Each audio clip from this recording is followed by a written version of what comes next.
Ferguson, Mo. The St. Louis County Executive declared a state of emergency here on Monday as officials and activists sought to regain control of the volatile streets after plainclothes police officers shot and critically wounded an 18-year-old black man who they said was firing on them late the night before.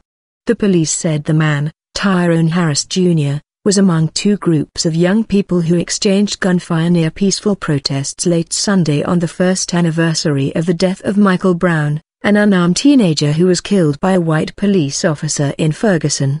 Prosecutors on Monday charged Harris, of the St. Louis suburb Northwoods, with 10 counts, including 4 of felony assault on a law enforcement officer.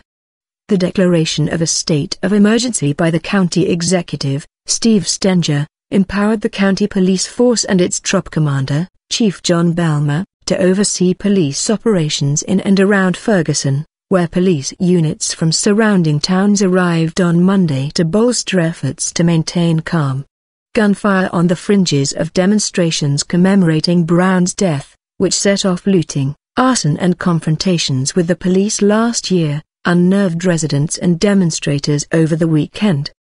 The recent acts of violence will not be tolerated in a community that has worked so tirelessly over the last year to rebuild and become stronger, Stenger said in a statement.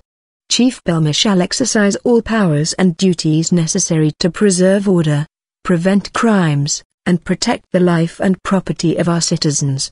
On Monday, protesters who had commemorated Brown throughout the weekend staged acts of civil disobedience across the region. They protested incarceration rates and prison contractors in Clayton, the county seat, and held a rally outside the federal courthouse in St. Louis, where nearly 6 people were arrested. Another 60 or so were arrested after shutting down traffic for about 30 minutes during the evening rush on Interstate 70 in the St. Louis suburbs. After night fell, at least 100 protesters gathered on West Florissant Avenue where police in riot gear stood watch.